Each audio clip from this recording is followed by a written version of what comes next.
범보수 후보 단일화가 결국 안 된 채로 사전투표가 끝났습니다. 단일화는 왜 안 됐을까요? 오늘은 누구 탓을 하고 죽이네 살리네 하는 이야기를 하고 싶지 않고요. 그럴 대상이 있는 것도 아닌 것 같고, 전체적으로 보수 진영의 정치적 역량 부족이라고밖에 할 수 없는 이 단일화 실패 이야기를 좀 건조하게 해보려고 합니다. 누구 하나를 찍어서 손가락질 하면서 저놈 잘못이다, 저놈을 죽여야 된다 말하기는 참 쉽습니다. 그러나 저는 늘 입장이 그렇지 않죠. 우리 목표가 뭡니까? 저놈 때문에 불이 났다고 손가락질 하면서 미워하는 게 목표입니까? 아니면 당면한 문제를 해결하고 미래에는 다른 결과를 낼 수 있게 하는 것이 목표입니까? 이렇게 물으면 당연히 다들 후자라고 이야기를 할 거예요. 그러나 재발 방지 맨날 입으로만 떠들지 늘 일만 터지면 아니나 다를까 또 우르르 저놈 잘못이다, 저놈 죽여라 하면서 멍석말이만 합니다. 분노에 젖어서 꽥꽥 소리만 질러서는 문제가 해결이 되지 않습니다. 정치든 사업이든 장사든 다 양면이 있고 서로의 입장과 이해관계가 있는 거예요. 사는 사람이 싸게 사고 싶으면 파는 사람은 비싸게 팔고 싶은 게 당연합니다. 이쪽에서는 저놈이 배신했다고 하지만 저쪽에서는 이놈이 배신했다고 생각합니다. 각자가 생각하는 솔루션도 믿고 있는 대의도 항상 다를 수밖에 없는 겁니다. 그걸 인정하고 받아들이지 못하면 문제의 해결책은 절대로 만들어지지 않습니다. 선거일이 다가오면서 정말 여러분들이 저한테 개인적으로 연락을 하셔서 단일화 하는 거냐, 들은 거 없냐 이렇게 물으셨어요. 저도 속 시원하게 답을 할 수 있으면 좋겠습니다만 당사자들도 모르는데 제가 어떻게 알겠습니까?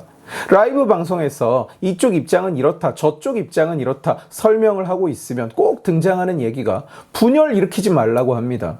그러니까 이런 어떤 사람들은 그냥 제가 이준석한테 쌍욕이나 박으면서 어서 대의를 위해서 머리를 조아리고 굽히고 들어와라 내 이놈 하고 호통이나 쳐달라고 그걸 기대하고 들어왔는데, 제가 이준석 입장에서는 이러이러한 생각이 있을 거다 이런 얘기를 하고 있으니까 대체 왜 보수 분열을 획책하냐고 욕설을 쏟아내고 있는 거예요. 제가 이 이야기를 굳이 하는 이유는 저게 너무 억울해서 나는 분열을 시킨 게 아니라고 여러분들 앞에서 설명을 하려는 게 아니라, 이렇게는 앞으로도 똑같은 문제를 계속 겪을 수밖에 없다는 겁니다. 전에 듣기로는 막바지까지 국힘 여기저기에서 개혁신당의 여기저기로 전화가 가서 단일화를 이야기하는데, 저한테도 물어보는 전화가 올 정도니까 개혁신당 쪽에는 얼마나 연락이 많이 갔겠어요. 그런데 국힘 쪽에서 하는 얘기가 계속 아주 굵직한 사람을 포함해서 계속 대의를 위해서 뭉치자, 대의를 위해서 단일화해야 된다 그 이야기를 하더라는 거예요. 제가 예전에 보수는 도리 따지다가 망한다고 도리가 어쩌고 저쩌고 떠드는 그런 자세로는 문제가 해결되지 않는다는 영상을 올린 적이 있는데, 이번에도 또 그러고 있는 꼴을 보니까 한심하다는 생각이 들었어요. 서로 이익을 주고받고 가치를 주고받아야 뜻이 모이고 조치가 이루어지는 겁니다. 무슨 대의요? 이쪽에나 그게 대의지 저쪽에도 그게 대의라는 말입니까? 여기까지만 듣고 이 새끼 이준석 빠네 하는 사람 분명히 있을 텐데, 제 영상을 계속 봐온 분들은 저를 이준석 빠라고 이야기하는 게 얼마나 웃긴 얘기인지 잘 아실 겁니다. 제가 가장 욕을 많이 먹은 영상 1위, 2위가 다 이준석 욕하는 영상이었어요. 문제가 해결이 돼야죠. 단일화를 원한다면 상대가 단일화를 받아들일 수 있게 해야죠. 무슨 대의 타령입니까? 이준석이 어떤 조건에 합의를 할 것인가 고민하는 것은 그 다음 문제인 겁니다. 임하는 자세가 잘못됐다는 거예요.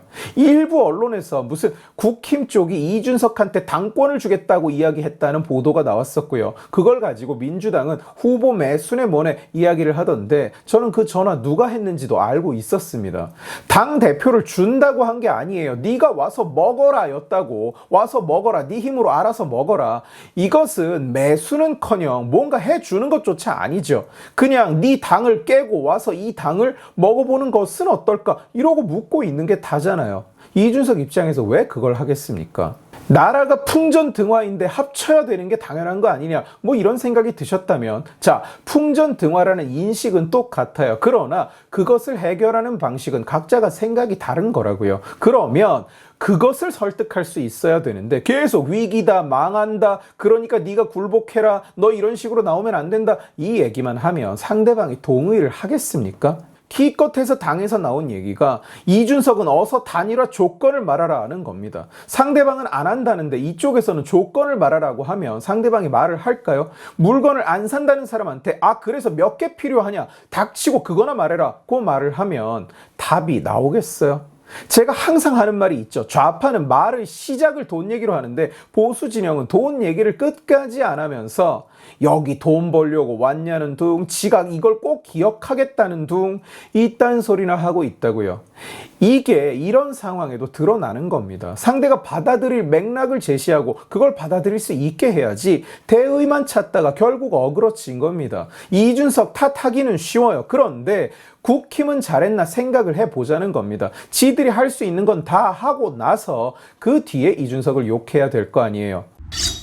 앞부분은 이준석 편드는 것 같은 이야기였다면 이제 이준석 비판을 좀 하겠습니다. 예전 영상에서도 제가 이야기했었지만 대선 후보 비호감도 1위 이준석, 이재명을 넉넉히 따돌리고 압도적 비호감의 존재가 됐다는 것은 충격적인 이야기입니다. 비호감은 이재명의 동문무공 같은 거였어요. 이재명의 트레이드 마크입니다. 그런데 보수 후보들이 비호감 분야에서 이재명을 다 이겨버린 거예요. 이준석을 향하는 보수 정치 시장의 시선은 약간의 극렬 팬, 그리고 보수의 마음에 드는 자가 너무 없어서 그나마 미래를 보고 떨어질 걸 알지만 이준석으로 간다는 일부, 그리고 거대한 비호감의 합산인 거예요. 그러면 정치인으로서의 이준석은 지금이 아니라 다음, 그 다음, 그리고 그 다음을 바라볼 수 있어야 됩니다. 이준석은 다른 정치인들이 갖지 못한 것을 하나 가졌는데 바로 시간이에요. 이번에 본인이 당선될 것이라고는 생각 안 했을 거라고 저는 믿습니다. 그러면 이번에 마무리를 어떻게 하느냐에 따라서 다음 대선의 향방이 결정되는 거예요. 저 거대한 비호감을 호감 세력으로 적어도 중립적인 스탠스로 바꿔놓지 못한다면 이준석은 절대로 평생 대통령이 될 수 없습니다. 완주해서 10에서 15%쯤 먹고 보수 진영에 이준석의 지분, 이준석의 존재감을 확인시키는 것이 본인에게 나름의 의미가 있는 일일 수는 있어요. 그러나 그 구도에서는 지분을 행사할 수는 있어도 존중을 받기는 어렵습니다. 이번에 지고 나면 상당수의 사람들이 이준석이 단일화만 해줬어도 이길 수 있었는데 이준석 때문에 졌다고 생각을 할 거예요. 그것은 현실이 아닐 수도 있지만 또 현실일 가능성도 있는 겁니다. 두 후보의 지지율이 단순히 단일화를 한다고 산술적으로 합산되지 않는다는 말은 맞습니다. 그러나 여론조사 공표 금지 기간 일주일의 깜깜이 기간 직전에 단일화가 됐다면 그 깜깜이 기간 동안 보수는 일말의 희망을 보고 결집할 가능성도 있는 거예요. 투표장에 안 가려던 사람이 가고 보수 안 찍으려던 사람이 찍을 수도 있습니다.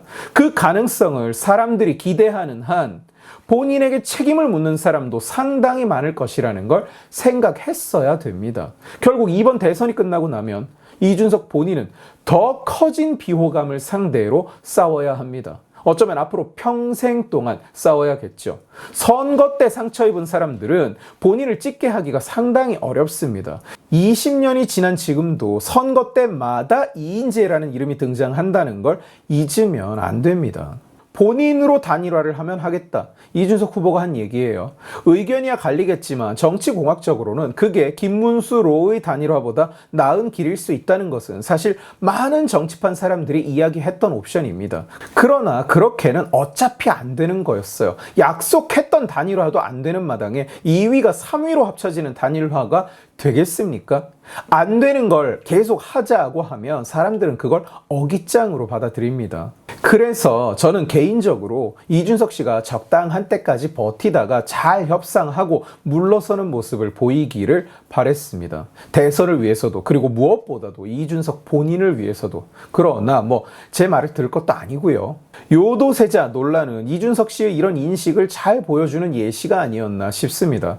이걸 다시 끄집어내서 이재명에게 흠집을 낸 건 유효타라고 볼 수도 있을 거예요. 그러나 어차피 지금 이재명을 지지하는 사람들은 그런 거 내려놓은 지 오래입니다. 이재명 무죄 법을 만들어서 이미 대법원까지 확인한 죄를 없애고 이재명 재판중지법을 만들어서 이재명 재판을 막아버리고 이재명을 수사한 검사는 탄핵하고 이재명에게 유죄 판결을 한 판사도 탄핵하고 지금 찌찌자들이 그걸 보면서 눈꽃만큼이라도 양심의 가책을 느낀다고 생각하십니까?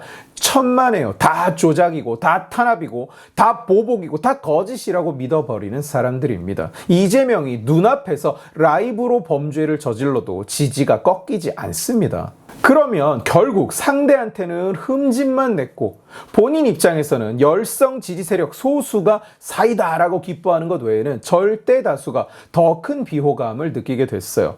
그래도 이거 팩트 아니냐? 맞아요. 맞습니다. 알고 있어요. 저도. 그런데 대선 토론이 팩트면 다 얘기하는 자리입니까? 말하는 대상이 누구인지를 생각해야죠. 이재명이 말하는 대상이 아니에요. 그걸 보고 있는 사람들이 대상인 겁니다. 타겟이 잘못 설정되면서 득보다는 실이 많아진 거예요. 이번 단일화를 둘러싼 논란도 결국 그것 때문에 벌어진 일 아닌가 하는 아쉬움이 남는 겁니다. 타겟 설정이 잘못된 것 때문에. 이준석 본인이 어필해야 할 대상은 지금 자신을 지지하는 사람뿐 아니라 앞으로 자신을 지지할 수 있는 사람들인 거예요. 어쨌거나 일은 벌어졌고 차는 이미 떠났습니다. 지금이라도 사퇴할 수 있지 않느냐 하는 마지막 기대를 가진 분들도 좀 계신데 이미 사전투표가 35% 정도 나온 상황에서 이준석이 10% 정도 지지율을 기준으로 본다면 약 3.5%의 표를 이미 가져갔다고 생각한다면 사퇴를 해서 그 3.5%가 무효화되면 그거 없이는 어차피 보수는 못 이기는 선거입니다. 물론 그 표가 있다고 이긴다는 뜻도 아니고요. 그러니 다음을 생각해야 됩니다. 이준석도 국힘당도 그리고 우리도 보수 진영이 이번 기회를 통해서 좀 깨어나면 좋겠어요. 큰 거 온다 큰 거 온다 누가 와서 구해준다 하면서 요행만 바라는 그 멍청한 짓도 이제는 제발 그만했으면 좋겠고 상대는 돈과 네트워크와 실체가 있는 힘을 주고받으면서 생태계를 운용하고 있는데 보수 바닥은 애템 하면서 도리타령 대의타령 서로한테 호통이나 치고 손가락질하고 되는 일은 아무것도 없고 그러다가 선거철이 되면 또 죄송합니다 반성합니다 우리가 잘못했습니다 용서해 주세요 하면서 누구누구만은 안 됩니다. 이거밖에 할 게 없는 거잖아요. 인류의 역사를 발전시켜 온 게 자유와 시장입니다. 요행 바라지 말고 어디서 치트키가 나타나서 모든 문제를 해결해주고 세상을 한 방에 정의롭게 만들어줄 것이라고 기대하지 말고 비전을 가지고 부딪히면 우리가 무조건 결국에는 이기는 전쟁입니다. 현실은 받아들여야 되는 거예요. 그래야 다음이 있는 거죠. 오늘 지식의 칼은 여기까지입니다. 재미있게 보셨으면 지식의 칼 채널을 구독해 주시고 이 영상을 주변에 공유해 주세요. 여러분들이 공유해 주시면 설득은 제가 하겠습니다. 고맙습니다.